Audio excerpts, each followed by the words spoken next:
Operation లేకుండా మోకాలు మరియు నడునొప్పులకు అత్యాధునిక చికిత్స, చిన్న ఇంజెక్షన్ తో పరిష్కారం. Elites pain and pain management. Pregnancy confirm అయ్యాక మొదటి 3 నెలలు చాలా ఇంపార్టెంట్ అంటూ ఉంటారు. ఆ 3 నెలలు ఎలాంటి కేర్ తీసుకోవచ్చు అంటారు? ఆఫీస్కి వెళ్తేనే కాలక్షేపం అవుతుంది, ఇంట్లో కూర్చుంటే ఇంకా వామిటింగ్స్ ఎక్కువ అవుతాయి. ఎందుకంటే ఖాళీగా ఉంటే సో అలాంటి వాళ్ళకి కొన్ని సప్లిమెంట్స్ ఉంటాయి. ఫస్ట్ 3 నెలలు ఎంతైతే ఇంపార్టెంటో డెలివరీకి లాస్ట్ చివరి నెల ఏదైతే ఉందో అది కూడా అంతే ఇంపార్టెంట్. ఆ టైంలో ఎలాంటి కేర్ తీసుకోవాలి? లాస్ట్ 3 months ఎవరికైనా ప్రెగ్నెన్సీలో అన్నిటికంటే క్రూషియల్ టైం. ఇప్పుడు జనరేషన్కి చెప్తున్నాను. చాలా మంది పెద్దవాళ్ళు కూడా చెప్తుంటారు, వెంటనే పెయిన్స్ రాగానే హాస్పిటల్కి వెళ్తే నార్మల్ డెలివరీస్ చాలా తక్కువగా చేస్తుంటారు, పెయిన్స్ ఎక్కువ వచ్చిన తర్వాత వెళ్దాము అని చెప్పి. దాని గురించి ఏం చెప్తారు?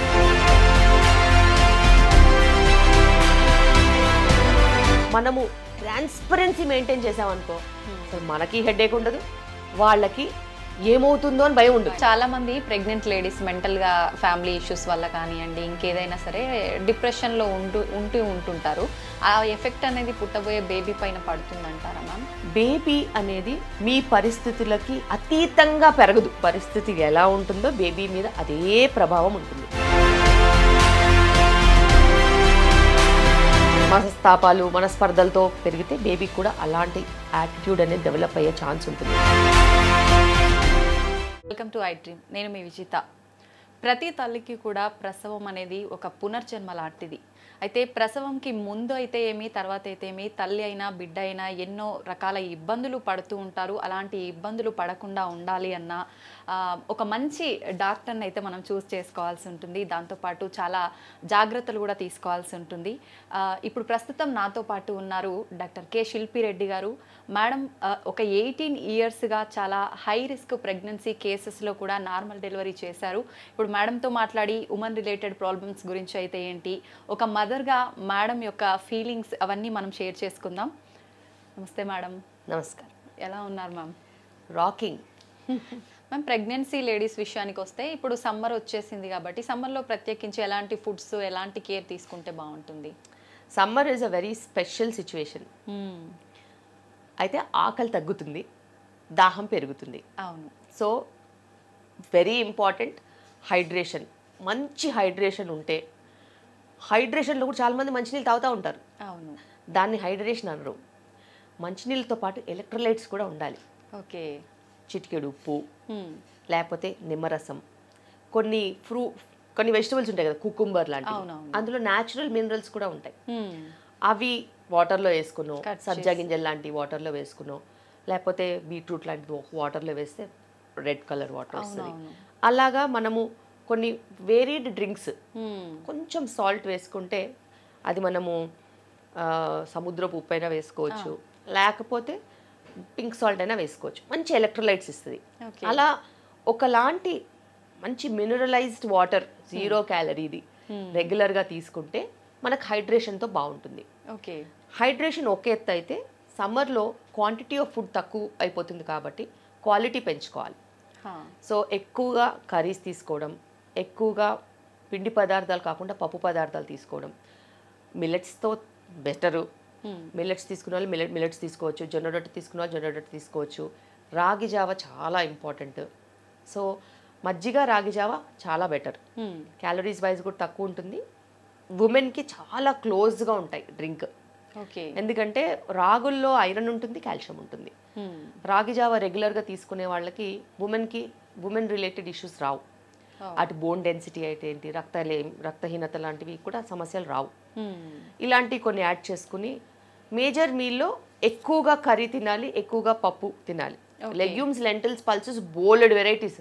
ఎంతసేపు కందిపప్పు, శనగపప్పు, పెసరపప్పు మూడిట్లోనే ఇరిగిపోతారు. అలా కాకుండా 70 లెగ్యూమ్స్, లెంటిల్స్, పల్సెస్ ఉన్నాయి. ఓన్లీ కిడ్నీ బీన్సే 10 రకాలు ఉంటుంది. అలాగే రాజ్మా 10 వెరైటీస్ ఉంటుంది. వైట్ రాజ్మా, మచ్చలున్న రాజ్మా, నల్ల రాజ్మా, బ్రౌన్ రాజ్మా, రెడ్ రాజ్మా అని. అలాగే మీరు శనగల్లో కూడా అన్ని వెరైటీస్ ఉంటాయి. పెద్ద కాబూలి చెన, చిన్న కాబూలి, చిన్న చెన ఉంటుంది, నల్ల శనగలు ఉంటాయి, గ్రీన్ శనగలు ఉంటాయి, ఫ్రెష్ శనగలు ఉంటాయి, బఠానీలు ఉంటాయి. సో ఇలాగే మట్కి అనేసేసి ఉంటాయి, చిన్న చిన్నవి పెసర్ల లాంటివి బ్రౌన్ కలర్లో. ఓకే. ఇలాగే చాలా వెరైటీస్ ఉంటాయి. వీటిని ఎక్స్ప్లోర్ చేస్తే వెజిటేరియన్లోనే ఎక్కువ ప్రోటీన్ వెరైటీస్ ఉంటాయని అర్థమవుద్ది. అవునవును మ్యామ్, నిజంగా. హై స్పైసీ డీహైడ్రేటింగ్ మీల్స్ తీసుకోవద్దు సమ్మర్లో ప్రత్యేక. సమ్మర్లో లైట్ మీల్స్ తీసుకోవాలి. ఎక్కువ స్పైస్ కంటెంట్ లేకుండా మనము జాగ్రత్త బ్యాలెన్స్ చేసుకోవాలి. అలాగే మ్యాంగోస్ వచ్చాయని ఓవర్గా తినొద్దు. ఎప్పుడన్నా ఒకసారి ఒక మ్యాంగో, హాఫ్ మ్యాంగో తింటే ప్రాబ్లం లేదు. అయితే సీజన్కి తగ్గట్టుగా కొన్ని సీజనల్ ఫ్రూట్స్ వస్తాయి, తాటి ముంజల్ లాంటివి. అలాంటిది అడపదడప తీసుకోవచ్చు. బికాస్ అందులో కూడా ఎలక్ట్రోలైట్స్ ఉంటాయి, అందులో కూడా మన బాడీని హైడ్రేట్ చేసే కెపాసిటీ ఉంటుంది. ఏ సీజన్కి తగ్గట్టు ఆ సీజన్లో కొన్ని ఫుడ్స్ వస్తాయి, అవి మనం లిమిటెడ్ క్వాంటిటీస్లో తీసుకోవచ్చు. సో ఇలా మనం చిన్న చిన్న చిట్కాలు తీసుకుంటే సమ్మర్ కూడా నిజంగా ఎంజాయ్ చేయొచ్చు. ఓకే మ్యామ్, ప్రెగ్నెన్సీ కన్ఫర్మ్ అయ్యాక మొదటి 3 నెలలు చాలా ఇంపార్టెంట్ అంటూ ఉంటారు. ఆ 3 నెలలు ఎలాంటి కేర్ తీసుకోవచ్చు అంటారు? బేసిక్గా ప్రెగ్నెన్సీ కన్ఫర్మ్ అయిన వాళ్ళకి కేర్ అంటే దూర ప్రయాణాలు చేయొద్దు. ఆఫీస్కి వెళ్ళాలి. ఆఫీస్కి వెళ్తేనే కాలక్షేపం అవుతుంది. ఇంట్లో కూర్చుంటే ఇంకా వామిటింగ్స్ ఎక్కువ అవుతాయి. ఎందుకంటే ఖాళీగా ఉంటే నాజియా డబల్ అవుతుంది. సో దినచర్యలు చేసుకునే వాళ్ళు చేసుకోవాలి, ఆఫీస్కి వెళ్ళే వాళ్ళు ఆఫీస్కి వెళ్ళాలి, కింద కూర్చునే వాళ్ళు కింద కూర్చోవచ్చు, మెట్లెక్కే వాళ్ళు మెట్లెక్కచ్చు. ఓన్లీ ప్రయాణాల వరకు దూర ప్రయాణాలు చేయొద్దు. ఈ మధ్య కాలంలో కొంచెం సెన్సిటివ్గా ఉంటుంది because of lot of pollution అయితేనేమి, రకరకాల హార్మోనల్ ఇంబ్యాలెన్స్ అయితేనేమి, స్థూలకాయ సమస్యలు అయితేనేమి, పీసీఓడి లాంటి సమస్యలతో ప్రొజెస్ట్రాన్ తక్కువ ఉంటుంది. సో అలాంటి వాళ్ళకి కొన్ని సప్లిమెంట్స్ ఉంటాయి. ఎప్పుడైనా నేను అందరికీ చెప్పేది ఏంటంటే, మీరు ప్రెగ్నెన్సీ ప్లాన్ చేస్తుంటే, లేకపోతే మీరు కాంట్రసెప్షన్ వాడట్లేదంటే ఫాలిక్ యాసిడ్ ఖచ్చితంగా తీసుకోండి. మంచి ఫాలిక్ యాసిడ్ తీసుకుంటే మీకు ఎప్పుడు ప్రెగ్నెన్సీ వచ్చినా కూడా హెల్దీ ప్రెగ్నెన్సీ వస్తుంది. హెల్దీ ప్రెగ్నెన్సీ దాన్ని నిలుపుకోవడానికి కష్టపడాల్సిన అవసరం లేదు. ఎందుకంటే వీక్ ప్రెగ్నెన్సీస్ ఉండి స్పర్మ్ క్వాలిటీ, ఎగ్ క్వాలిటీ బాగలేకపోతేనే అవి బ్లీడ్ అవ్వడము, ఇరిటేట్ చేయడము, బెడ్ రెస్ట్లకు దారి తీయడము, ఇలా ఎన్నో రకాల రీజన్స్ ఉంటాయి.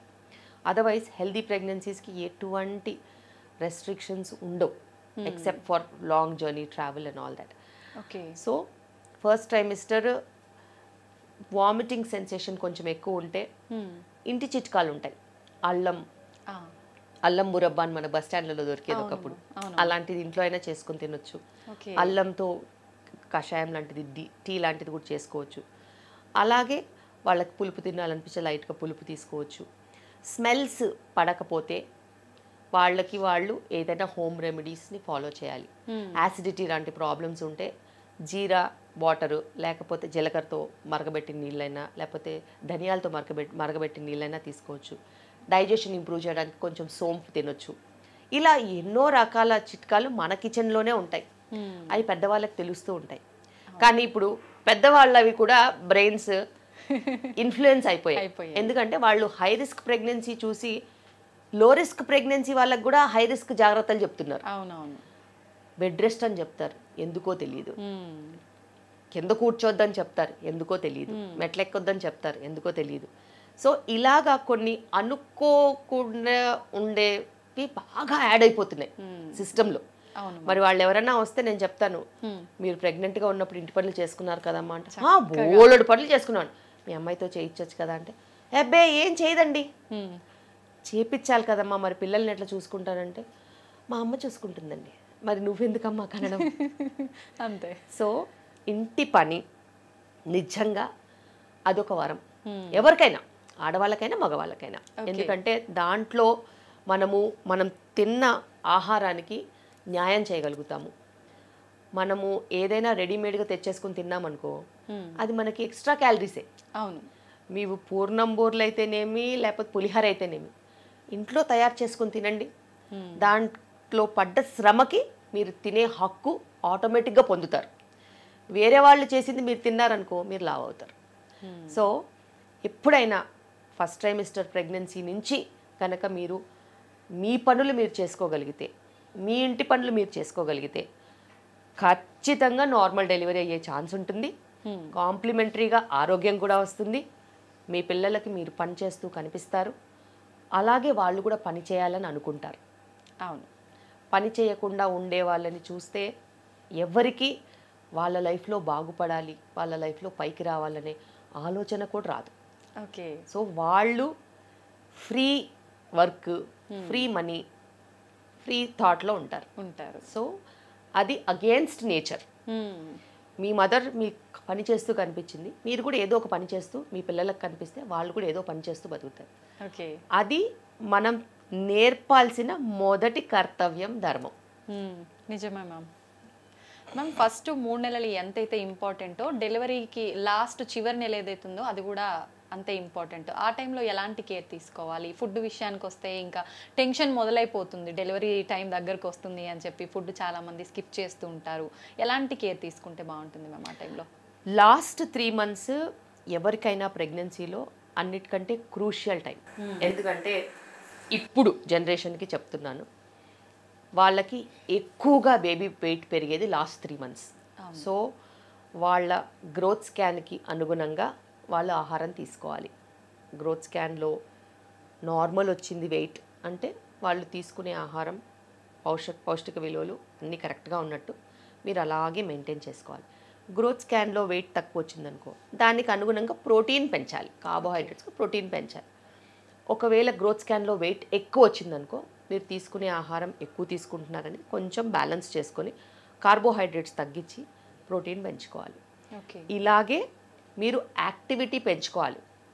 నాకు అర్థమవుతుంది, ఎందుకంటే వాళ్ళకి పొట్ట హెవీగా అయిపోయేసరికి నడవాలన్నా, కూర్చోవాలన్నా, ఎక్సర్సైజ్ చేయాలన్నా కష్టంగా ఉంటుంది. కానీ ఇదే టైంలో మీరు ఫ్లెక్సిబుల్గా ఉంటే, కింద కూర్చొని బటర్ఫ్లై స్క్వాట్స్ అన్నా, లేకపోతే లంజెస్ అన్నా, లేకపోతే కొంచెం మెట్లెక్కడం అన్నా, దిగడం అన్నా, ఇంటి పనులు చేసుకోవడం అన్నా, లేకపోతే బట్టలు మడత పెట్టడమా, లేకపోతే కొంచెం క్లీనింగ్, స్వీపింగ్, మాపింగ్ లాంటివి ఏదన్నా చేసుకుంటూ ఉంటే మీ పెల్విక్ ఫ్లోర్కి కరెక్ట్ ఎక్సర్సైజ్ అయ్యి నార్మల్ డెలివరీ బెటర్గా ఉంటుంది. అదేవిధంగా లాస్ట్ 3 monthsలో మీరు మంచి ఫ్లెక్సిబుల్గా, యాక్టివ్గా వర్క్ చేసినట్టు అయితే డెలివరీ ఎలాగో సులువుగా అవుతుంది. డెలివరీ తర్వాత కూడా బేబీకి సంబంధించిన పనులన్నీ ఇలాంటివే ఉంటాయి. కూర్చోవడం, గంటలు ఫీడింగ్ ఇవ్వడం ఉంటుంది. ఎండ్యూరెన్స్, ఈ మజిల్స్ గట్టిగా ఉంటే బేబీని క్యారీ చేయడం ఈజీగా ఉంటుంది. దాంతోపాటు మీరు బేబీకి స్నానం చేయించాలన్నా కానీ, బట్టలు మార్చాలన్నా కానీ, డైపర్స్ మార్చాలన్నా కానీ, ఏది చేయాలన్నా, బేబీ బట్టలు క్లీన్ చేసుకోవాలన్నా కానీ, లేకపోతే పెరిగే పిల్లలకి వంట చేసి ఫుడ్ పెట్టాలన్నా, తినిపియాలన్నా కూడా ఆ ఓర్పు, సహనం మీకు తోడవుతుంది. మీ పనులు ఎవ్వరు చేసినా, మీరు మీ పనులు చేసుకోకపోయినా, మీరు ఒక అన్ప్రిపేర్డ్ మదర్ కింద డెలివరీ అయినా, ఏదో రకంగా నాలాంటిది ఏదన్నా దొరికిందనుకో డెలివరీ చేసేస్తుంది, నార్మల్ డెలివరీ చేస్తుంది. చేసిన తర్వాత ఏంటి పరిస్థితి? అప్పుడు ఎవరో ఒక సపోర్ట్ ఉండాల్సింది. తర్వాత సపోర్ట్ వాళ్ళు పై పనులు చేస్తారమ్మా. నువ్వు పిల్లకి ఫీడింగ్ ఇవ్వాలి కదా. అవునవును. ఇప్పుడు ఫీడింగ్ ఇవ్వమంటే నా చైన్ వస్తుంది, నేను ఇవ్వనంటున్నారు. మరి దానికి ఏంటి సమాధానం? నా చైన్ వస్తుంది అంటున్నారు, ఎందుకంటే ఆ చేత్తో ఏ పనులు చేసింది లేదు. ఓ పచ్చళ్ళు పెట్టింది లేదు, వడియాలు చేసింది లేదు, జంతికలు చేసింది లేదు, ఏమీ చేసింది లేదు. అవును. సో ఆ హ్యాండ్స్కి బలం లేదు. మరి బలం లేనప్పుడు బేబీ కేర్ ఎట్లా చేస్తారు? నేను ఒక్కటే చెప్తున్నాను, నేను ఏ యాక్టివిటీస్ నేర్పించినా, ఎంత యోగా నేర్పించినా కూడా మీ అప్పర్ బాడీ స్ట్రాంగ్గా ఉండాలి.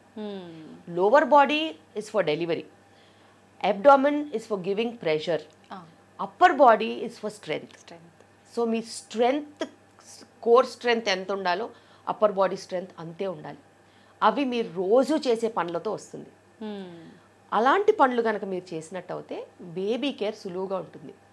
బేబీ కేర్ సులువైనప్పుడే మీరు మదర్హుడ్ ఎంజాయ్ చేయగలుగుతారు.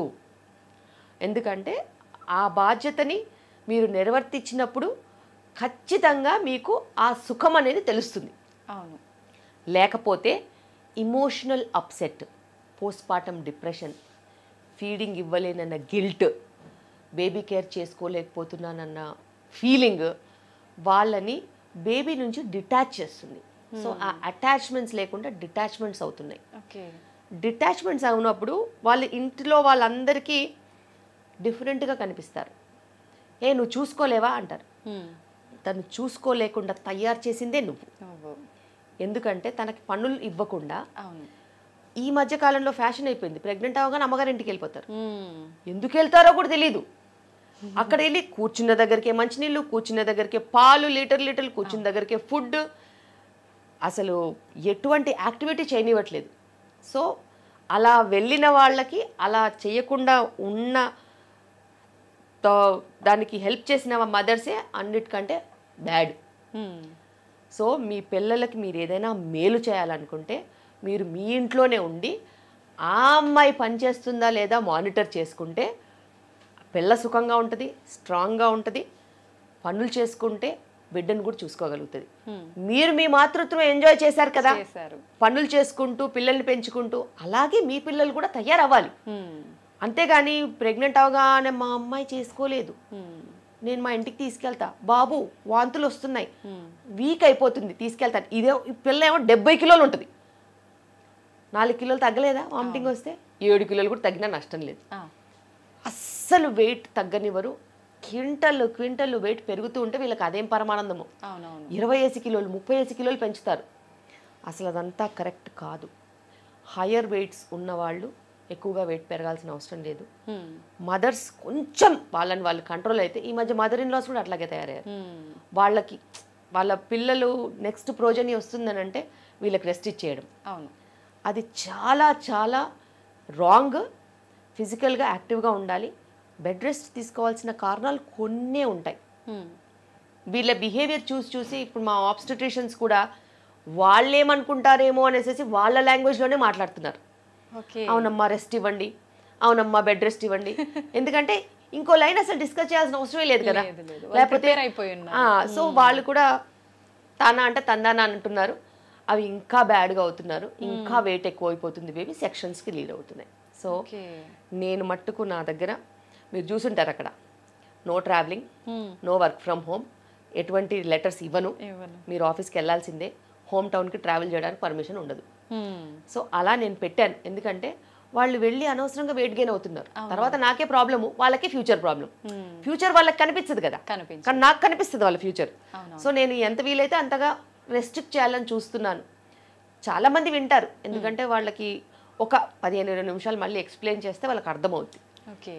సో పేరెంట్స్ వచ్చిన వాళ్ళకి కూడా నేను అదే చెప్తున్నాను, ప్రేమ ఉండొచ్చమ్మా, కానీ ప్రేమ వేరు, హెల్త్ వేరు.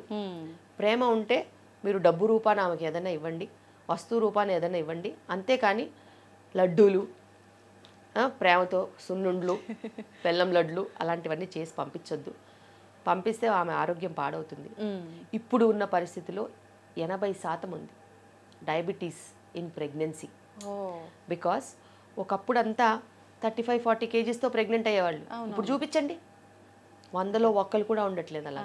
అందరూ 65, 70, 75. ఈ 65 to 75 బ్రాకెట్ ఎక్కువ ఉంది.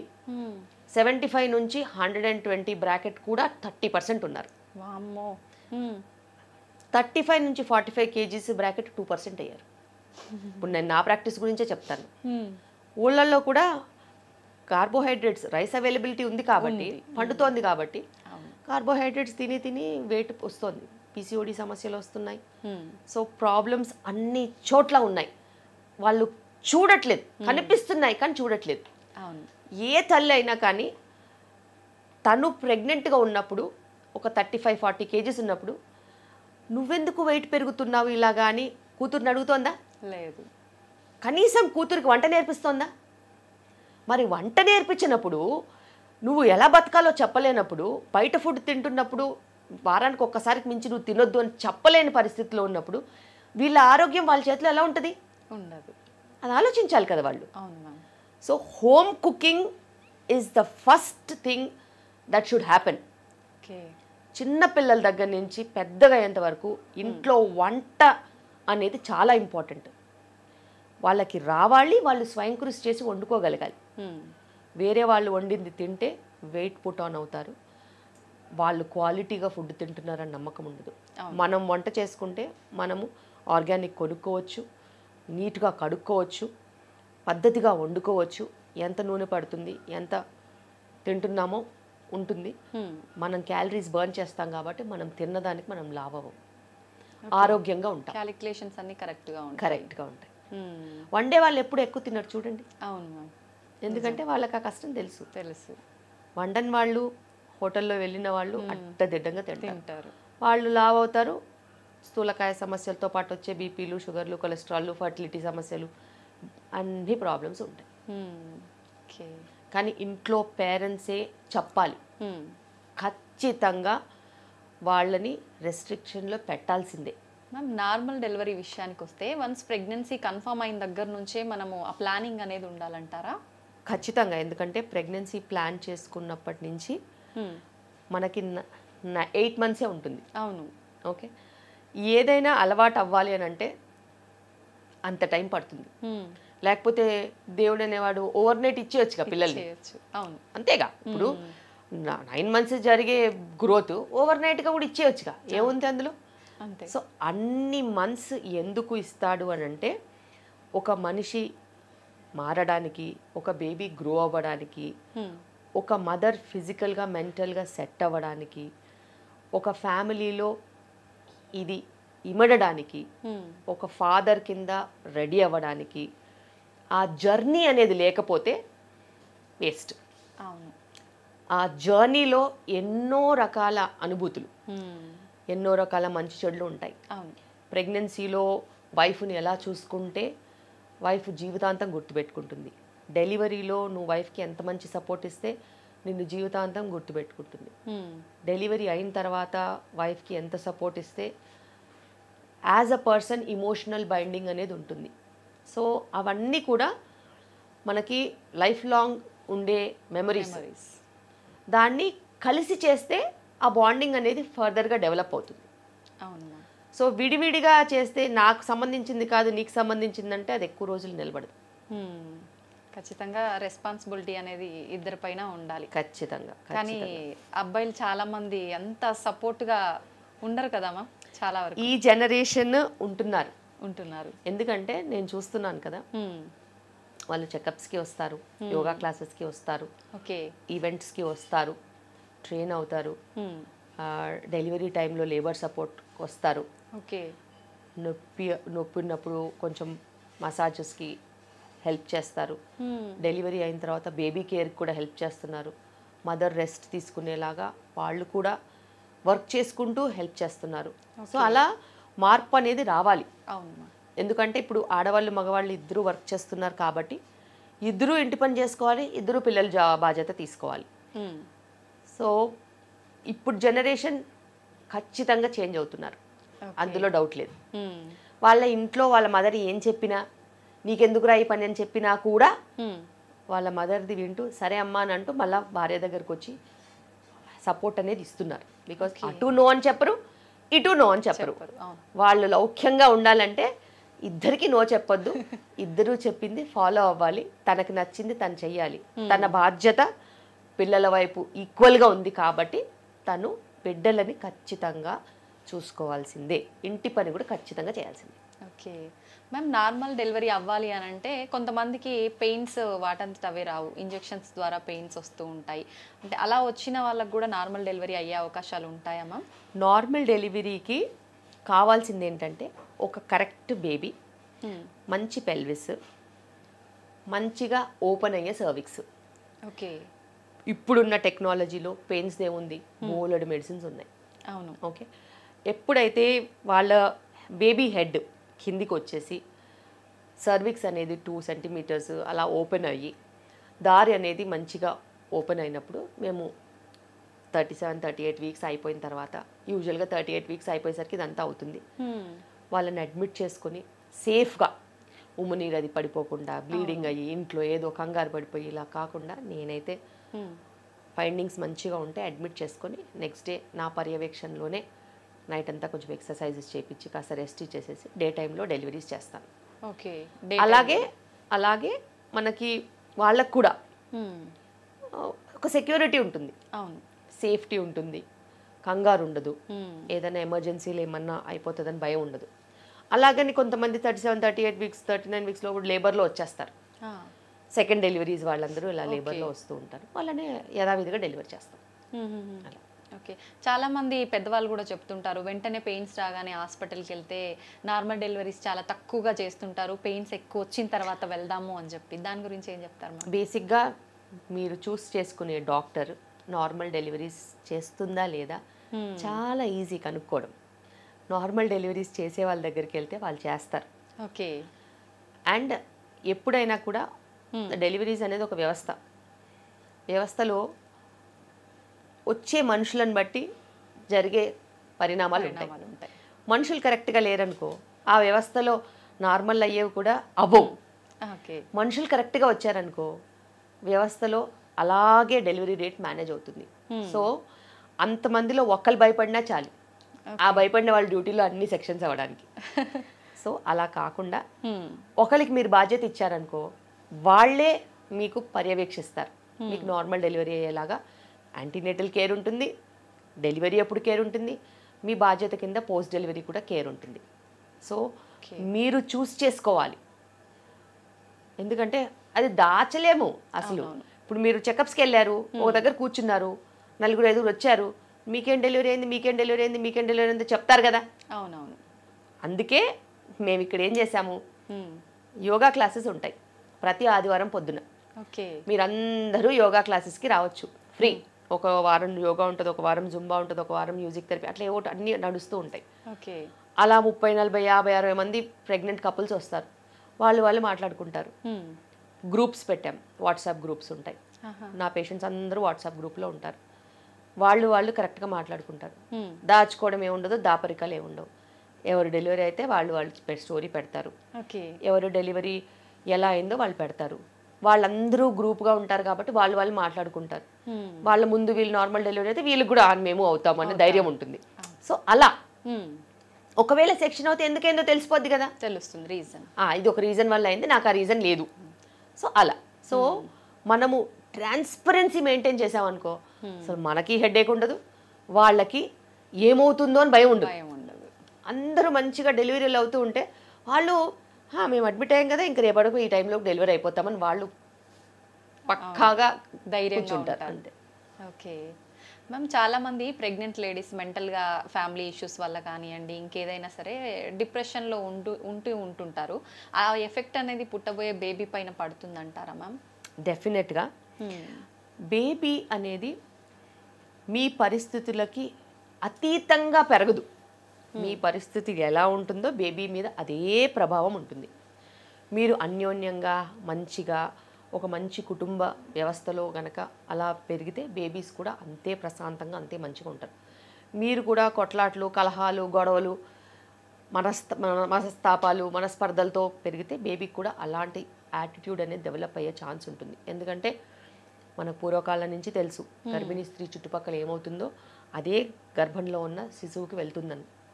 అందుకే మంచి చూడాలి, మంచి వినాలి, మంచి మాట్లాడాలి, మంచి ఆలోచించాలి, మంచి చదవాలి, మంచి రాయాలి.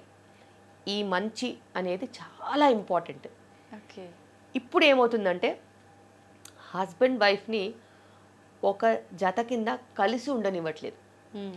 ఒక పక్క తల్లిగారు రమ్మంటారు, ఒక పక్క కష్టపడి పని చేయకని చెప్తారు, ఒక పక్క అత్తగారు వాళ్ళేమో ఇప్పుడే ఎందుకు పని చేయండి అని చెప్తారు. దాంట్లో మొగుడు పిల్లలు కొట్టుకుంటూ ఉంటారు. ఇది ఎంత కరెక్ట్ కాదు అసలు.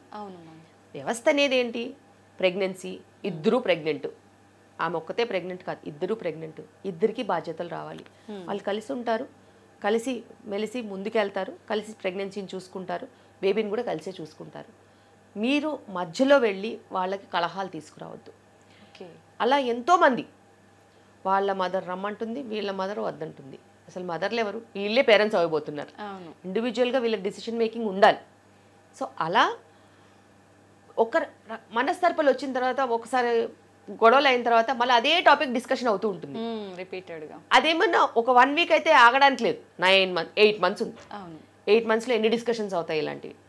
సో కలహాలు రాకుండా ఉండాలంటే మూడో వ్యక్తిని రిలేషన్షిప్లోకి తీసుకురావద్దు. మీరిద్దరూ డిసైడ్ చేసుకొని మీకు ఏది బెస్టో మీరు అది చెయ్యాలి. ప్రెగ్నెన్సీని ఒక మంచి అనుభూతి కింద ఇద్దరు టుగెదర్ గనక ముందుకు వెళ్ళినట్టు అయితే ఇద్దరికి మంచి మంచి మెమరీస్ ఉంటాయి. కలిసి హెల్ప్ చేసుకుంటే రెడీ అయ్యి ఫొటోస్ దిగొచ్చు, కలిసి వాకింగ్కి వెళ్ళొచ్చు, వంట చేసుకోవచ్చు, ఒకరికొకరు ఫుడ్ తినిపించుకోవచ్చు, బేబీతో మాట్లాడవచ్చు, బేబీకి ఒక బుక్ రాయొచ్చు. ఇలా చెప్పుకుంటూ పోతే 1,00,000 ఉన్నాయి. ఇవన్నీ పక్కన పెట్టి నాకు శ్రీమంతం ఎప్పుడు చేస్తారు, ఎక్కడ చేస్తారు, ఎంతమందిని పిలుస్తారు, వాళ్ళు తెచ్చుకునే కోల్డ్ కాఫీ ఫీవర్తో ఈమె సిక్ అవుతుంది. సో అన్వాంటెడ్ మెటీరియల్ చాలా నడుస్తుంది. అవును.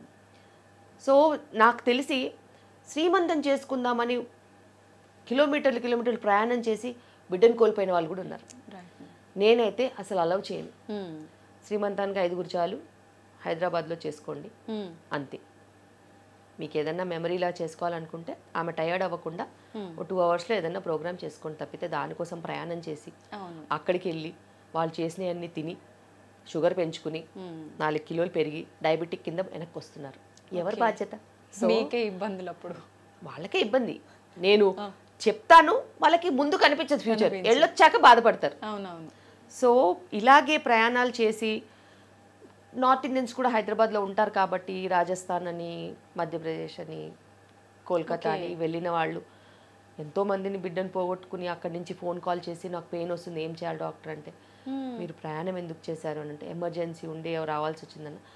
ఒక ప్రెగ్నెంట్ ఉమెన్కి ఎమర్జెన్సీ అంటూ ఏం ఉండదు. ప్రెగ్నెన్సీయే ఎమర్జెన్సీ. ఇంకా వేరే ఎవరన్నా ప్రయాణం చేయొచ్చు కానీ ప్రెగ్నెంట్ ఉమెన్ నేను అలౌ చేయను. ఎందుకంటే నేను అలాంటి ఎక్స్పీరియన్సెస్ చూశాను కాబట్టి. ఒకప్పట్లాగా సర్విక్స్లు స్ట్రాంగ్గా లేవు, అంత కల్తీ ఫుడ్, అంత స్ట్రాంగ్గా బాడీస్ లేనప్పుడు మనం వాటికి అన్నెసెసరీ ఛాలెంజెస్ ఇవ్వద్దు. ఓకే మ్యామ్, డెలివరీ టైం దగ్గర వచ్చే కొద్దీ కడుపులో బేబీ మూమెంట్స్ తగ్గుతుంటాయి అని చెప్తుంటారు. నిజంగా అలా జరుగుతుందంటారా, లేక అది వాళ్ళ అపోహ అంటారా? లేదు, ఎప్పుడైనా కానీ డెలివరీ సమయం వచ్చేసరికి ఉమ్మునీరు అనేది కొంచెం తగ్గుతూ ఉంటుంది. ఉమ్మునీరు తగ్గినప్పుడు అది స్వతహాగా బ్లడ్ సప్లై ప్లసెంటా కొంచెం మెచ్యూర్ అవుతూ ఉంటే వాటర్ అనేది కొంచెం తగ్గుతుంది. తగ్గినప్పుడు బేబీ మూవ్ అవ్వడానికి ఎక్కువగా ప్లేస్ ఉండదు కాబట్టి కొంచెం మూమెంట్స్ కొంచెం రెస్ట్రిక్ట్ అవుతాయి. అండ్ బేబీస్ కూడా చాలా తెలివిగా కొన్ని గంటలు ఎక్కువ పడుకుంటాయి. సో మూమెంట్స్ లేకపోయేసరికి మదర్ కంగారు వచ్చేస్తాయి. సో అప్పుడు మేము చెప్తాము, ఏదైనా వేడివేడిగా తాగితే మూమెంట్స్ వస్తాయి, లేకపోతే ఏదైనా మ్యూజిక్ వింటే మూమెంట్స్ వస్తాయి, కొంచెం ట్రై చేయండి అని చెప్తాం. అలాంటి సమయాల్లో మళ్ళీ మూమెంట్స్ వచ్చేస్తాయి. సో వాటర్ తగ్గడం మూలాన కొంచెము ఇలా మూమెంట్స్ తగ్గుతాయి తప్పితే కొన్నిసార్లు బ్లడ్ సప్లై ఇష్యూస్ ఉంటే కూడా తగ్గుతాయి. అవన్నీ రేర్ సిచ్యువేషన్స్, మనము స్కాన్లలో కనుక్కోవచ్చు. ఓకే మ్యామ్, చాలామంది పిల్లలు మానసికంగా వీక్గా పుడుతుంటారు కొన్ని సందర్భాల్లో. అప్పుడు గర్భంలో ఉన్నప్పుడు జరిగే కొన్ని సిచ్యువేషన్స్ని బట్టి అలా పుడుతుంటారా, లేదంటే జెనెటిక్స్ ప్రాబ్లం అయి ఉంటుందంటారా? ఇప్పుడు ఉన్న పరిస్థితుల్లో చాలా రకాల ఫ్యాక్టర్స్ పిల్లలు, అప్పుడే పుట్టిన పిల్లలు, సంవత్సరం లోపు పిల్లలు, 5 సంవత్సరాల లోపు పిల్లల మీద చాలా ప్రభావం చూపిస్తున్నాయి. ఒక తల్లి యొక్క మానసిక శారీరక మార్పులు అనేవి ప్రెగ్నెన్సీలో చాలా ఇంపార్టెంట్. శారీరక మార్పులు అంటే మనం మంచి ఆహారం తీసుకునే టైంకి మెడిసిన్స్ వేసుకుంటే ఓకే, కానీ మానసికంగా తను ఏదైనా ఆందోళనకు ఉన్నట్టయితే తన చుట్టూ గొడవలు, రచ్చ, దాని తర్వాత చాలా ఇన్సెక్యూరిటీస్, తిట్లు, ఏడుపులు, ప్రెషర్స్, స్ట్రెస్తో ఉన్నట్టు అవుతాయి. అవన్నీ బేబీస్కి ట్రాన్స్ఫర్ అవుతాయి. ఆ బేబీస్ కొంచెం ఇరిటబుల్ బేబీస్ కింద ఉంటారు. వాళ్ళకి కారణం లేకుండా ఏడవడము, ఇరిటబుల్గా ఉండడము, బాగా కడుపు నొప్పి వచ్చినట్టు కీయని అరవడము, ఇలాంటివి కొన్ని చూస్తూ ఉంటాం. అదేవిధంగా ఫస్ట్ కపుల్ ఆఫ్ ఇయర్స్ అంటే 1 to 5 years లోపు పిల్లలకి ఎక్కువగా మనం స్క్రీన్ టైం ఇచ్చినా, ఫోన్ ఇచ్చినా, టీవీ ఇచ్చినా, లేకపోతే ల్యాప్టాప్స్ లాంటివి, ఐప్యాడ్స్ లాంటివి ఇచ్చేస్తే ఎక్కువ టైం కోసము వాళ్ళు కూడా దానికి వన్ సైడ్ ఇన్ఫర్మేషన్కి అలవాటు పడిపోయి చాలా ఇరిటబుల్గా చేస్తారు. ఆ స్క్రీన్ తీయగానే బాగా ఏడవడము, దొల్లడము, రకరకాలుగా చేస్తున్నారు. సో అందులో 2-3 రకాలు ఉంటాయి. ఒకటి జెనెటిక్ ప్రభావంతో ఆటిజం లాంటి ప్రాబ్లమ్స్ రావడము, ఆటిజం స్పెక్ట్రమ్ డిజార్డర్ కూడా ఉండొచ్చు, అటెన్షన్ డెఫిసిట్ డిజార్డర్స్ ADHD కూడా ఉండొచ్చు, ఎన్వైరన్మెంటల్ ఇన్ఫ్లుయెన్సెస్తోని రకరకాల మానసిక ప్రాబ్లమ్స్ ఉండొచ్చు. అందుకే హస్బెండ్ వైఫ్కి చెప్తాం మేము, గొడవలు పడద్దు, కలిసి ఉండాల్సిన సమయం, మంచి మెమరీస్ చేసుకోవాల్సిన సమయంలో కలహాలు లేకుండా చూసుకోవాలి, పిల్లల మీద ప్రభావం పడుతుంది అనేసి. అదేవిధంగా పుట్టిన పిల్లల దగ్గర నుంచి కొన్ని సంవత్సరాల వరకు వాళ్ళకి వైబ్రేషన్స్ కూడా తెలుస్తాయి. ఏదైనా నెగటివ్ వైబ్రేషన్స్ నడుస్తూ ఉంటే వాళ్ళకి అది ఎఫెక్ట్ అయ్యే ఛాన్సెస్ ఉంటాయి. వాళ్ళ మెంటల్ గ్రోత్లో ఇంపాక్ట్ చేస్తాయి. ఓకే, వాళ్ళకి support, love, care, attention, time ఇవన్నీ కూడా చాలా ఇంపార్టెంట్ పిల్లలకి.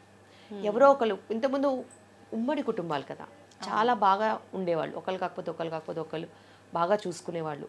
కుటుంబ వ్యవస్థ చాలా స్ట్రాంగ్గా ఉండేది. ఇప్పుడు ఇండివిజువల్ న్యూక్లియర్ ఫ్యామిలీస్ అయిపోయేసరికి ఇద్దరే మనుషులు, దాంట్లో ఒక మేడు వచ్చిపోతూ ఉంటుంది, ఒక బేబీ. సో వాళ్ళకి కలవడానికైనా, మాట్లాడడానికైనా, చూడడానికైనా, ఇంటరాక్ట్ అవ్వడానికైనా వీళ్ళిద్దరు పనిచేస్తుంటే ఏం మిగిలింది? సో ఇలాంటివి ఎన్నో రకాల సిచ్యువేషన్స్లో నుంచి బయటకు వచ్చేవే ఈ మానసిక సమస్యలు. ఓకే, అవి ముందు ముందు ఎక్కువ అవుతాయి ఖచ్చితంగా. అందుకే చాలామంది ఇప్పుడు కొత్తగా సెంటర్స్ ఉంటాయి కదా, చైల్డ్ డెవలప్మెంట్ సెంటర్స్.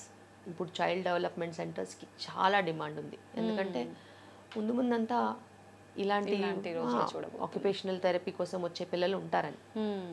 దానికంటే అన్నిటికంటే ఇంపార్టెంట్ కుటుంబ వ్యవస్థ అనేది మెరుగుపడాలి, అందరూ కలిసి ఉండాలి, పిల్లలకి ఆ ప్రేమ ఆప్యాయత అనేది ఇవ్వాలి. మీరు ఇవ్వలేని సమయం మీ ఇంట్లో ఇంకెవరన్నా ఉంటే, అమ్మమ్మలు, తాతలు, ఎవరైనా, వాళ్ళు మాట్లాడుకోవడానికి మనుషులు ఉండాలి, మంచి చెడు చూసుకోవడానికి, అబ్జర్వ్ చేసుకోవడానికి ఉండాలి. వాళ్ళకి ఆ హక్కు. మీరు చిన్నగా ఉన్నప్పుడు మీరు అమ్మమ్మలు, తాతలు అందరితో కలిసి ఉన్నారు కదా, మరి వీళ్ళని ఎందుకు డిప్రైవ్ చేస్తున్నారు? సో మీరు ప్రైవేట్ స్పేస్ కోసం ట్రై చేస్తుండొచ్చు, మీకు మీ ప్రైవసీ అనేది ఇంపార్టెంట్ అవుతుండొచ్చు, కానీ సైన్స్ హ్యాస్ డిఫైన్డ్ దట్ ఈ స్పేస్ అని వెళ్ళిన వాళ్ళకి స్పేసే మిగులుతుంది, ఇంకేం మిగలదు.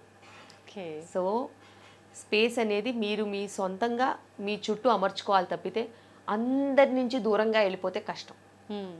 దానికి ఎన్నో రకాల సమస్యలు ఉంటాయి, ముందు ముందు తెలిసి వస్తాయి, కానీ తెలిసి వచ్చిన తర్వాత మీరు వెనక్కి వెళ్ళి మార్చుకోలేరు కదా. సో ఈ రోజే దాని గురించి ఆలోచించాలి. కుటుంబ వ్యవస్థ అనేది చాలా స్ట్రాంగ్ బాండింగ్తో ఉండింది. చిన్న చిన్న రీజన్స్, ప్రైవసీ లేదనో అదో ఏదో అనుకుని దాన్ని పోగొట్టుకోవద్దు. ఎందుకంటే దానివల్ల నష్టం మీకు లేకపోతుండొచ్చు, మీ పిల్లలకైతే ఉంటుంది. నిజం మేడం, చాలా కరెక్ట్గా చెప్పారు. ఇప్పుడు ఈ మధ్యకాలంలో మొత్తం అసలు మీరు అన్నట్టుగా ఇద్దరే పెద్దవాళ్ళు ఉన్న ఫ్యామిలీస్ చాలా తక్కువ, ఉన్న వాళ్ళని తీసుకెళ్ళి ఓల్డేజ్ హోముల్లో పడేయటం ఇలాంటివే చూస్తున్నాం.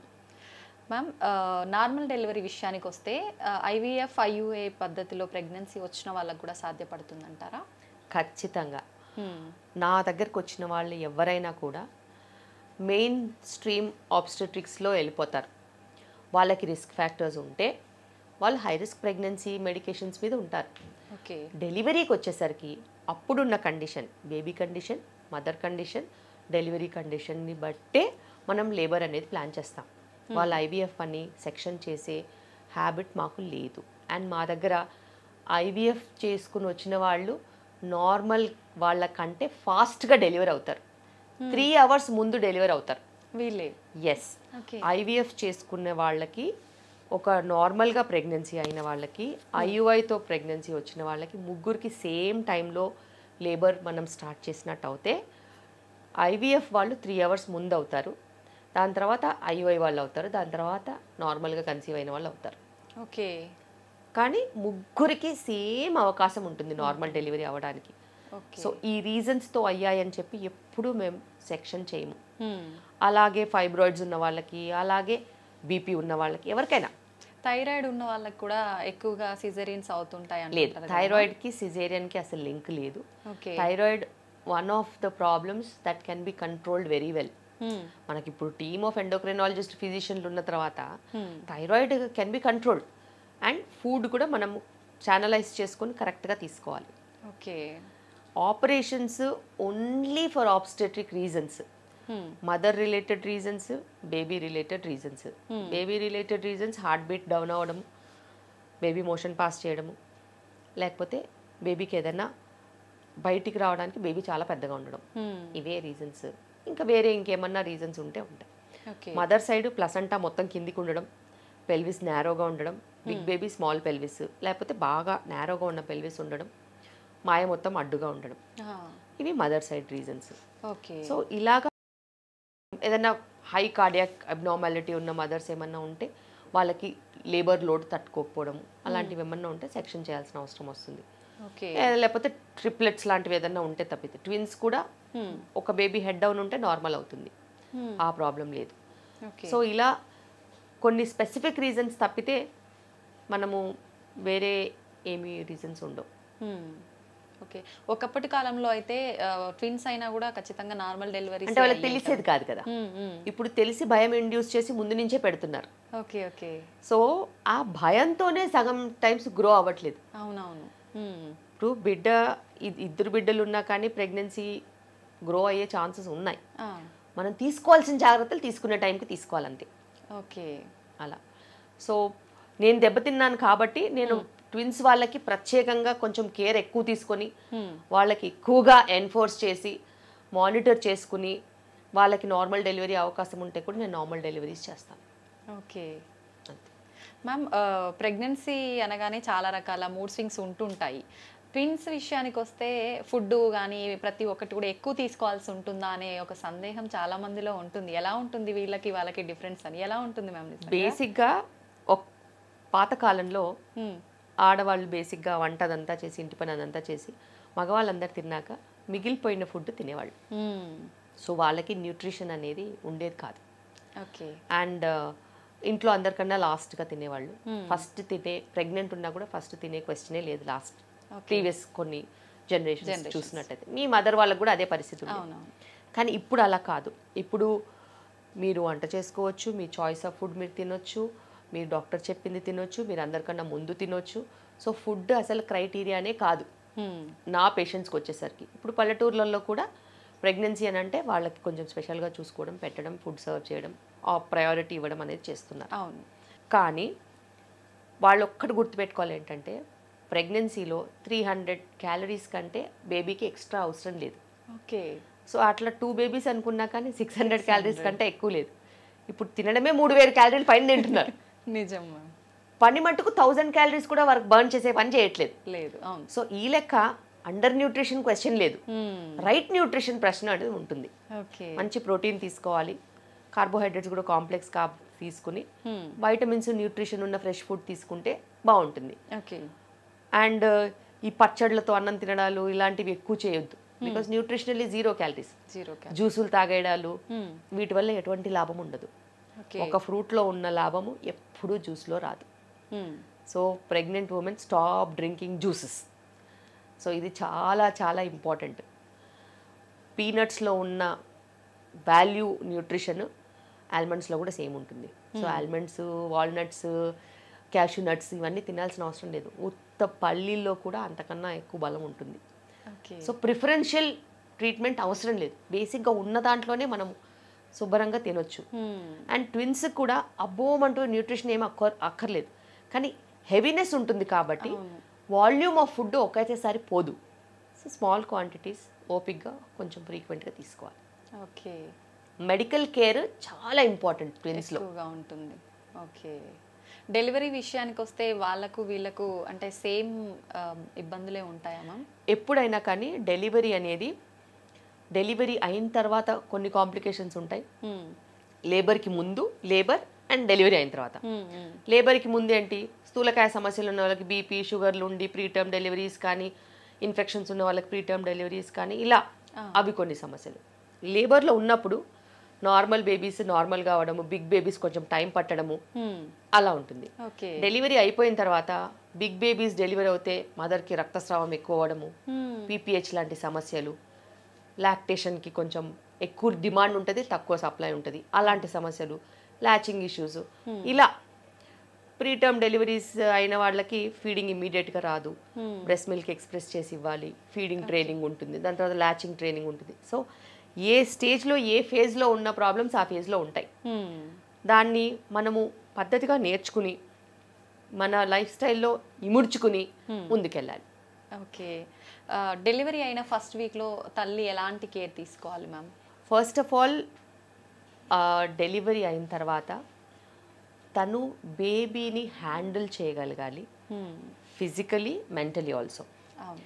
బేబీస్ ఒకసారి ఎక్కువ ఏడుస్తారు, ఒకసారి పడుకుంటారు, ఒకసారి లేవరు, ఒకసారి ఏడుస్తూనే ఉంటారు, ఒకసారి మోషన్ 10 times వెళ్తారు, అసలు వారం రోజుల వరకు మోషన్కి వెళ్ళరు. సో మెంటల్గా మదర్ స్ట్రాంగ్గా ఉండాలి. ఎందుకంటే బేబీస్ ట్రైన్ అవుతారు. కానీ ఇప్పుడు బేబీస్ ఏం చేస్తున్నాయి, చాలా ఇంటెలిజెంట్ బేబీస్ మదర్ని ట్రైన్ చేస్తున్నాయి. నేను నిన్ను ల్యాచ్ చేయను, నువ్వు నాకు టాప్ ఫీడ్ ఇచ్చేయి, నువ్వు నాకు నోట్లో అలా పోసేయాలంతే, బాటిల్ పెట్టేసి సప్ప సప్ప సప్ప సప్ప లాగేస్తాయి.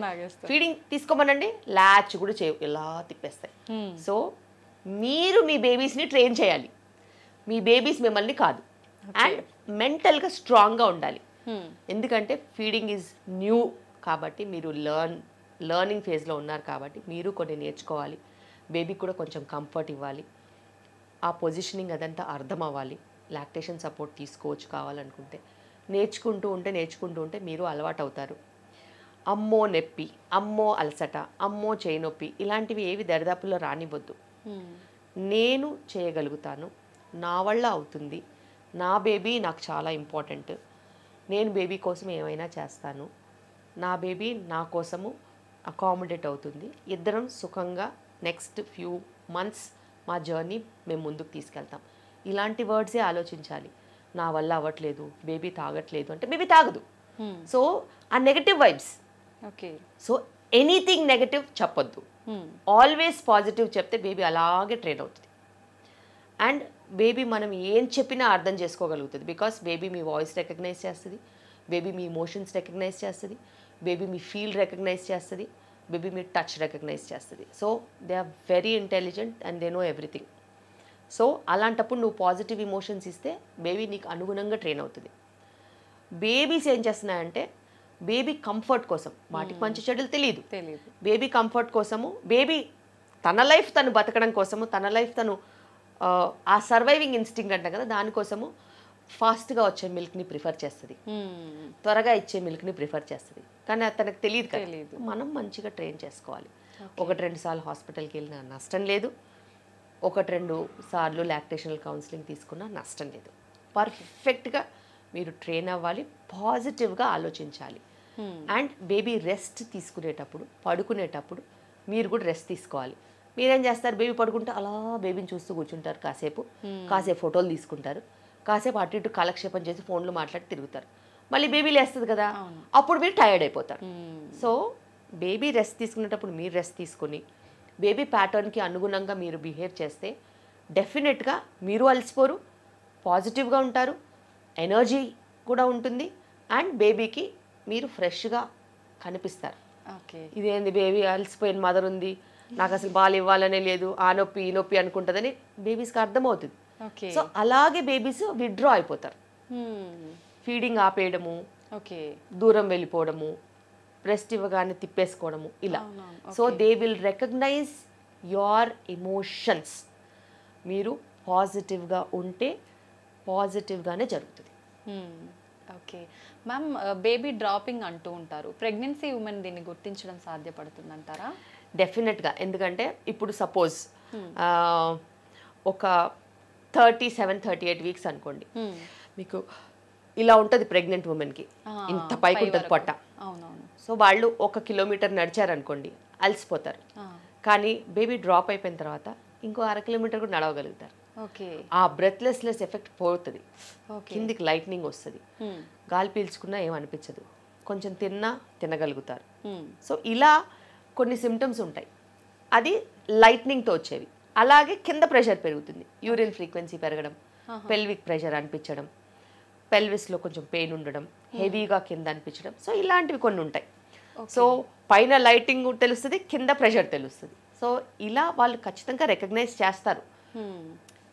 ఎందుకంటే ఇప్పుడు చాలా సెన్సిటివ్గా ఉన్నారు కదా, ఒక దగ్గర కూర్చుని ఎక్కువ పని చేస్తున్నారు కాబట్టి వాళ్ళకి పని లేనప్పుడు వాళ్ళకి చిన్నది ఏదైనా మార్పు వచ్చినా తెలిసిపోద్ది. ఇంతకు ముందు అంతా పొలంలో పనులకి వెళ్ళేవాళ్ళు, ఇటుకల పని, సిమెంట్ పని, లేకపోతే ఇంకో పనికి వెళ్ళేవాళ్ళు. వాళ్ళు చేసే బండెడ్ చాకరీకి 4-5 సెంటీమీటర్లు అయిపోయి ఇంకో 2 గంటల డెలివరీ ఉండగా ఇప్పుడు ఆమెకు పెయిన్ తెలుస్తుంది. ఎందుకంటే వాళ్ళు పనిలో పడిపోయి పెయిన్ కూడా పక్కన పెట్టేస్తారు. ఫస్ట్ ఈ పని అయిపోవాలి, తినడం అయిపోవాలి, అన్నీ అయిపోవాలి, రాత్రికి అన్ని పనులు అయిపోయి పడుకున్న తర్వాత ఒక నొప్పి తెలుస్తుంది, హాస్పిటల్ తీసుకెళ్లే లోపు డెలివరీ అవుతుంది. సో అలా ఇప్పుడు పరిస్థితి లేదు. ఎల్లుండి లేబర్ అంటే ఇప్పుడు వాళ్ళకి పెయిన్ తెలిసిపోద్ది. సో మీకు ఇప్పుడు కాదమ్మా ఇంకా 2 days పడుతుంది అంటే వాళ్ళు వినడానికి రెడీగా ఉండరు. ఐఎమ్ హ్యావింగ్ పెయిన్ అంటే ఇది పెయిన్స్ కాదు, జస్ట్ ఫాల్స్ పెయిన్స్. ఒక 2 days తర్వాత ఒరిజినల్ పెయిన్స్. 2 days ఇలా ఉంటుందా, నా వల్ల కాదు, నేను 2 days ఇలా అసలు ఆ టైం మీరు ఓపికతో ఉంటే డెఫినెట్గా ప్రోగ్రెస్ అవుతుంది. అసలు నిజంగా లేబర్ పెయిన్కి నార్మల్ పెయిన్ని ఎలా గుర్తించవచ్చు మేడం? డిఫరెన్స్ ఏముంటుంది? ఖచ్చితంగా చాలా డిఫరెన్స్ ఉంటుంది. ఎందుకంటే నార్మల్ పెయిన్ అనుకో ఒక షాక్ లాగా వస్తుంది, మేబీ 5 నిమిషాలు 10 నిమిషాలు అరగంట గంట ఉంటుంది, మళ్ళీ వెళ్ళిపోద్ది. ఓకే. లేబర్ పెయిన్ అనుకో వచ్చిన పెయిన్ ఇంత ఫోర్స్తో వస్తుంది, నెక్స్ట్ ఒక అరగంటకి ఇంత అవుతుంది, దాని తర్వాత ఇంకో అరగంటకి ఇంత అవుతుంది, keeps on increasing, step up అవుతుంది. ఓకే. ఫోర్స్ స్టెప్ అప్ అవుతుంది, పెయిన్ ఇంక్రీజ్ అవుతుంది, ఫ్రీక్వెన్సీ ఇంక్రీజ్ అవుతుంది, అండ్ పెయిన్ వచ్చినప్పుడు డ్యూరేషన్ కూడా ఇంక్రీజ్ అవుతుంది. సో దానికి దీనికి చాలా తేడా ఉంటుంది. ఓకే. మీకు ఏమైనా చిన్న పెయిన్ ఉన్నప్పుడు చెప్తే వింటారు. నిజంగా లేబర్ పెయిన్స్ వచ్చినప్పుడు కూర్చోలేరు, నించోలేరు, మీరు ఏం కాదు అని చెప్తే మిమ్మల్ని కొడతారు. సో బేసిక్గా అంత చిరాగ్గా, అంత ఇరిటేటింగ్గా, అంత సివియర్గా ఉన్నప్పుడు ఆ మొహంలోనే అర్థమైపోద్ది ఎవరు లేబర్ పెయిన్స్తో వచ్చారో, ఎవరు ఫాల్స్ పెయిన్స్తో వచ్చారో అంత దూరంలో కూడా గుర్తుపడతాను నేను. సో చూడగానే గుర్తుపడతాం. ఓకే మేడం, ఇప్పుడు చాలా రకాల రీజన్స్ వల్ల మెన్స్ట్రువల్ సైకిల్ పోస్ట్ పోన్ కోసం చాలామంది మెడిసిన్ వాడుతున్నారు. దానివల్ల ప్రెగ్నెన్సీకి ఏమైనా ఎఫెక్ట్ అయ్యే అవకాశం ఉంటుందంటారా? ఫస్ట్ ఆఫ్ ఆల్ మెన్స్ట్రువల్ సైకిల్స్ని డిస్టర్బ్ చెయ్యకూడదు. ఎందుకంటే మెన్స్ట్రువల్ సైకిల్ అనేది ఒక న్యాచురల్ బ్యాలెన్స్గా వెళ్ళేది. ఫస్ట్ ఈస్ట్రోజన్ ఫేజ్, దాని తర్వాత ఈస్ట్రోజన్ అండ్ ప్రొజెస్ట్రాన్ ఫేజ్ రెండు పడిన తర్వాత పీరియడ్ వస్తుంది. ఇందులో ఒక ఎగ్ ఫామ్ అయ్యి రిలీజ్ అయ్యి ప్రొజెస్ట్రాన్ సపోర్ట్తో అలా ఎగ్ 15 days వచ్చి దాని తర్వాత ప్రెగ్నెన్సీ లేకపోతే పీరియడ్ వస్తుంది. ఇలాంటి ఒక న్యాచురల్ ఫేజ్ని మీరు అన్వాంటెడ్ మెడికేషన్స్తో డిస్టర్బ్ చేస్తే బాడీ కన్ఫ్యూజన్లో పోతుంది. కన్ఫ్యూజన్లో పోయినప్పుడు అది ఎగ్ ఫామ్ చేయాలా, ఎగ్ ఎన్ని రోజులకు తీసుకెళ్ళాలి, ఎప్పుడు రిలీజ్ చేయాలి, రిలీజ్ అయిన ఎగ్ ప్రొజెస్ట్రాన్ 15 రోజులు రావాలా, 20 రోజులు రావాలా, ఇలా బాడీని మనం కన్ఫ్యూజ్ చేస్తాం. కన్ఫ్యూజ్ చేసినప్పుడు 50% of the time body will recover, 50% of the time they will not recover and they will have infrequent cycles, లేకపోతే ఫ్రీక్వెంట్ సైకిల్స్, లేకపోతే over bleeding, under bleeding or bleeding ఆగకపోవడం, క్లాట్స్ రావడం, ఇలా ఎన్నో సమస్యలతో వాళ్ళు వస్తారు. అలా రావద్దు అని అనుకునే వాళ్ళు ఎప్పుడు పోస్ట్పోన్మెంట్ పిల్స్ వేసుకోవద్దు. It's a natural phenomena. అదేమి పాయిజన్ కాదు, అదేమి అంటరాంతనము కాదు. సో ఒక న్యాచురల్ మెన్స్ట్రువల్ సైకిల్ని ఎప్పుడూ డిస్టర్బ్ చేయొద్దు. అలా డిస్టర్బ్ చేసిన వాళ్ళకి మళ్ళీ ప్రెగ్నెన్సీస్ రాని రోజులు ఉన్నాయి, మళ్ళీ పీరియడ్స్ రాని రోజులు ఉన్నాయి, మళ్ళీ పీసీఓడి మేనిఫెస్ట్ అయ్యి ఇర్రెగ్యులర్ పీరియడ్స్లో పర్మనెంట్గా వెళ్ళిన రోజులు కూడా ఉన్నాయి. సో మనము ఎన్నిసార్లు మనకి కలిసి వస్తుందో చెప్పలేం. అవును, మనకి కలిసి వస్తుందో రాదో కూడా చెప్పలేం. అన్నెసెసరీ డిస్టర్బెన్స్ అనేది ఎటువంటి రీజన్ ఉన్నా కూడా చేయొద్దు. మీరు డేట్స్కి అనుగుణంగా వ్యవహరించండి. పోస్ట్పోన్ చేసే పరిస్థితి మట్టుకు తీసుకురావద్దు. తీసుకొచ్చినప్పుడు మీరు ఇలాంటి సిచ్యువేషన్స్కి గేరప్ అవ్వాలి. మరి అవ్వ కావాలి బువ్వ కావాలంటే కష్టం కదా. మీకు ఇలాంటి ప్రాబ్లంకి అవాయిడ్ కావాలంటే మీరు ఆ ప్రాబ్లమ్స్ని వెల్కమ్ చేయాల్సిన అవసరం ఉంటుంది. కానీ మెన్స్ట్రువల్ ప్రాబ్లమ్స్ అనేవి నిజంగా ఒక ఉమెన్గా చెప్తున్నాను, మెన్స్ట్రువల్ ప్రాబ్లమ్స్ అనేవి చాలా ఒక మనిషిని బాగా వీక్ చేసేస్తాయి.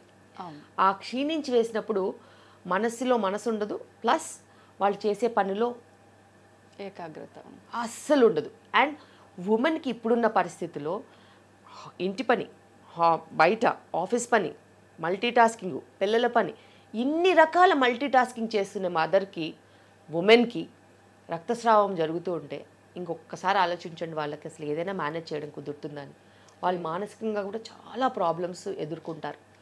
సో పీరియడ్స్ని ఎప్పుడు డిస్టర్బ్ చేయొద్దు, పీరియడ్స్ని ఎప్పుడు టచ్ చేయొద్దు.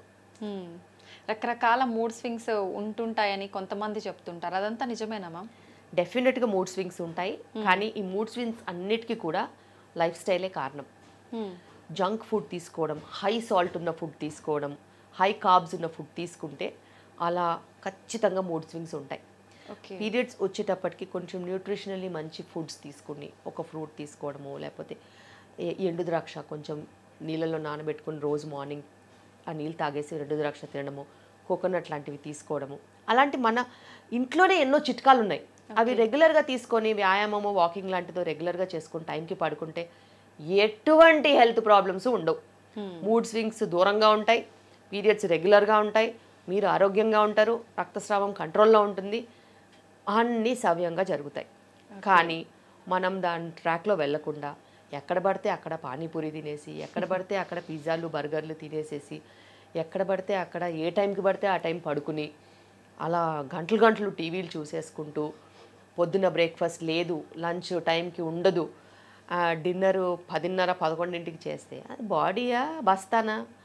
సో చాలా ఇంపార్టెంట్. మీరు ఒక హ్యూమన్ బాడీతో డీల్ చేస్తున్నారని ప్రతి ఒక్కరు మర్చిపోతారు. ఏదో మిషన్ ఓవర్ ఆయిలింగ్ చేస్తే అయిపోద్ది అని అనుకున్నట్టు చాలా మంది అది కూడా ట్రై చేశారు.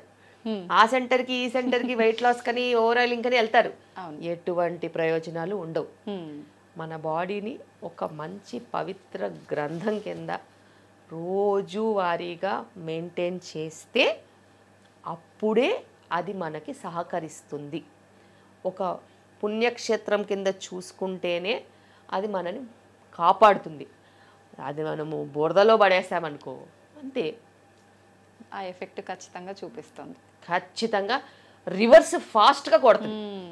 మంచి కావడానికి కొన్ని సంవత్సరాలు పడుతుంది, చెడు 6 నెలల్లో అయిపోద్ది. సో ఎప్పుడైనా గుర్తుపెట్టుకోవాలి. చాలా మంది వస్తూ ఉంటారు, ఇన్ని సంవత్సరాల నుంచి నువ్వు బాడీని అబ్యూస్ చేసావు, దాన్ని నానా రకాలుగా హింస పెట్టావు, నీకు టైం పడుతుంది రికవర్ అవ్వడానికి. నెక్స్ట్ వీకే వస్తారు, ఇంకా బెటర్ అవ్వలేదు డాక్టర్. వీక్ కాదమ్మా, కొన్ని సంవత్సరాలు పడుతుంది. నువ్వు ఎట్లా సంవత్సరాలు అబ్యూస్ చేసావో అన్నే సంవత్సరాలు పడుతుంది బెటర్ అవ్వడానికి. ఆ టైం నీకు తెలియలేదు, ఈ టైం నువ్వు రోజు లెక్క పెట్టుకునే పరిస్థితి. ఎందుకంటే రోజు సఫర్ అవుతున్నావు. అవును, నీ బాడీ సఫర్ అయినప్పుడు నీకు తెలియలేదు, నువ్వు వినలేదు. అవును. సో అది చాలా ఇంపార్టెంట్. ఎప్పటికప్పుడు అది మనకి ఏదో ఒక రకంగా చెప్తూనే ఉంటుంది, కానీ మనం పట్టించుకోము. కరెక్ట్. ఎక్కువగా అయ్యే వరకు చూసుకుంటాం, తర్వాత ఖచ్చితంగా బాధపడాల్సిందే. మొత్తానికి ప్రెగ్నెన్సీ వాళ్ళైనా నార్మల్ ఉమెన్ అయినా ఎవరైనా వాళ్ళ డైట్ అనేది కరెక్ట్గా ప్లాన్ చేసుకుంటే, లైఫ్ స్టైల్ చాలా ఇంపార్టెంట్. దానికి 5 పిల్లర్స్ ఉంటాయి. ఒకటి డయట్, రెండోది మంచి సప్లిమెంట్స్ తీసుకోవడం. ఇప్పుడు ఎవ్వరూ ఎండకి వెళ్ళట్లేదు. అవును ma'am. Vitamin D supplements mandatory అయ్యాయి. మూడోది వ్యాయామం, దానికి మించినది ఇంకేదీ లేదు. ఫిజికల్గా ఫిట్ ఉంటే ఇంటి పని అంతా చేసుకుంటారా, అదే వ్యాయామం. ఓకే. ఇంటి పని చేసుకోకుండా పని మంచి పని చేస్తుంది, వంట మంచి కుక్ చేస్తుంది అంటే మీరు జిమ్కి వెళ్ళినా కూడా లాభం ఉండదు. ఎందుకంటే మీరు తాగే కొబ్బరి నీళ్ళు 500 క్యాలరీస్ ఇస్తాయి, లీటర్ తాగుతున్నారు ఈ మధ్య రోజుకి. అవును. సో 550 క్యాలరీస్ పర్ 100 ml వేసుకున్నా కూడా 500 క్యాలరీస్. జిమ్లో గంటన్నర వర్కౌట్ చేస్తే 100 క్యాలరీసే బర్న్అవుట్ అవుతాయి. 100, 150. సో వాళ్ళకి తెలియదు, లీటర్లు తాగేస్తున్నారు. మూడోది ఎక్సర్సైజ్. నాలుగోది నిద్ర కరెక్ట్గా ఉండడం. బాడీకి రిపేర్ అవ్వడానికి మనం టైం ఇవ్వాలి. నిద్రలేమి సమస్యలు మనకి రివర్స్ ఫాస్ట్గా కొడతాయి. నిద్ర అనేది ఈ శరీరానికి నెక్స్ట్ డేకి రెడీ అవ్వడానికి ఇచ్చే రిపేర్ మెకానిజం. ఓకే.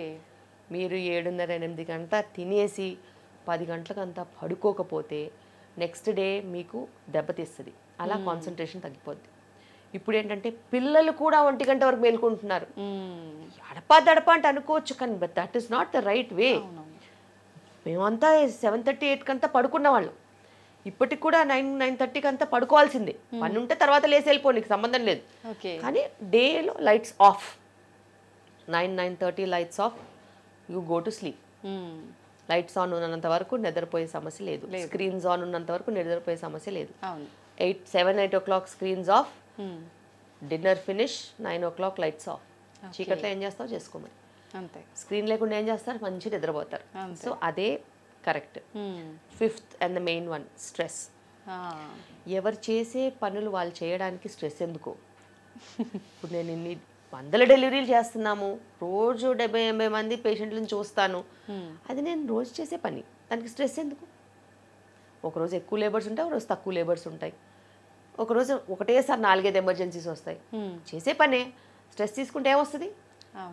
బాడీకి నీరసం వస్తుంది. అంతే. సో నీ బాడీకి నీరసం రావద్దంటే నువ్వు స్ట్రెస్ తీసుకోవద్దు. కష్టం వచ్చినా నష్టం వచ్చినా అలాగే నిలబడాలి. నిలబడితే మన ఫైటింగ్ పవర్ మనని ఖచ్చితంగా నిలబడుతుంది. వాళ్ళు ఈ మధ్య కాలంలో మరి ఇప్పుడు అందరూ కష్టమైన చదువులు చదవకుండా చాలామంది సాఫ్ట్వేర్స్ చేసుకుంటున్నారు. కానీ వాళ్ళే అన్నిటికంటే టాప్ లెవెల్లో స్ట్రెస్ మెయింటైన్ చేస్తున్నారు. నాకు లైఫ్లో స్ట్రెస్ లేదు, నేను ప్రశాంతంగానే ఉన్నాను. నేను చేసే పని నేను చేసుకుంటాను, అర్ధరాత్రి అయినా లేసి వస్తాను, హాయిగా పని చేసుకుంటాను, వెళ్ళిపోతాను, మళ్ళీ పడుకుంటాను. ఇప్పుడున్న కాలంలో స్ట్రెస్ మ్యాక్సిమం ఉండేది సాఫ్ట్వేర్ వాళ్ళకి. అనుకోని టైమింగ్స్లో వర్కింగ్, అవును. అనుకున్నంతకన్నా ఎక్కువగా లోడ్ తీసుకోవడము, మైక్రో మేనేజ్మెంట్, చాలామందిని మేనేజ్ చేయాలి కాబట్టి వాళ్ళకి రకరకాల స్ట్రెస్ఫుల్ సిచ్యువేషన్స్. అందరూ స్ట్రెస్ అని వస్తారు, ఇదేనికమ్మా స్ట్రెస్ అని అడుగుతాను నేను. నాకు అర్థం కాలేదు, నువ్వు ఏమన్నా అర్ధరాత్రి ఎమర్జెన్సీస్ ఉంటాయి నీకంటే, నువ్వు ఎవరినన్నా ప్రాణం కాపాడుతున్నావా, పోనీ ఎవరైనా కార్డియాక్ సర్జన్ లాగానో నాలాగానో కత్తి మీద సాంలాగా డెలివరీలు చేస్తున్నావో, ఇద్దరు ప్రాణాలు నీ చేతిలో ఉన్నాయంటే ఏమీ లేదు. నీకు ఎందుకమ్మా స్ట్రెస్ అని అడుగుతాను. నథింగ్, రీజన్ లేకుండా స్ట్రెస్, రీజన్ లేకుండా స్ట్రెస్. సో అదొక పెనుభూతంలాగా తయారైంది. అవును మ్యామ్. సో స్ట్రెస్ మేనేజ్మెంట్కి కూడా ఇప్పుడు రకరకాల టెక్నిక్స్ చెప్పాల్సి వస్తుంది. ఒక పెయింటింగో, ఒక మ్యూజిక్కో, లేకపోతే రిలాక్సేషనో, ఒక హాలిడేనో, ఒక ఫోటోగ్రఫీ, ఇట్లాంటి ఏదైనా హాబీ కల్టివేట్ చేసుకుంటే మీ స్ట్రెస్ మేనేజ్ అవుతుందని మనం చెప్పాల్సిన పరిస్థితి వచ్చింది. కానీ స్ట్రెస్ మేనేజ్ అయితే ఈ 4 ఈ స్ట్రెస్ మీదనే బేస్డ్ ఉంటాయి. నువ్వు స్ట్రెస్డ్గా లేవనుకో, నువ్వు టైంకి తింటావు, అవును, టైంకి పడుకుంటావు, అంతో ఇంతో వ్యాయామం చేసుకుంటావు, అంతే, సప్లిమెంట్స్ మర్చిపోవు. సో నువ్వు స్ట్రెస్ఫుల్గా ఉంటే ఈ 4 పడిపోతాయి. అదొక్కటే మెయిన్ పిల్లర్ అయిపోయింది. సో ఆరోగ్యానికి 5 సూత్రాలు. అది మంచిగా ఉంటే బాగుంటాం, అది బ్రేక్ అయిందంటే దెబ్బతింటాం, over a period of time collapse అవుతాం. ఓకే. సో ఇప్పుడున్న ప్రతి ఒక్క ప్రాబ్లం, అది డయాబెటీస్ అయితేనేమి, బీపీ అయితేనేమి, కొలెస్ట్రాల్ అయితేనేమి, క్యాన్సర్స్ అయితేనేమి, లేకపోతే యాక్సిడెంట్స్ అయినా కూడా, anything, it is related to micro management of these 5 things. ఇవి సరిగ్గా లేకపోతే సిస్టమ్ కొలాప్స్ అయ్యేదే వీటి వల్ల. Thank you ma'am, thank you very much. చాలా వాల్యుబుల్ ఇన్ఫర్మేషన్ ఇచ్చారు మా అందరి కోసం, మీ టైంని కేటాయించి. Thank you ma'am. Thank you.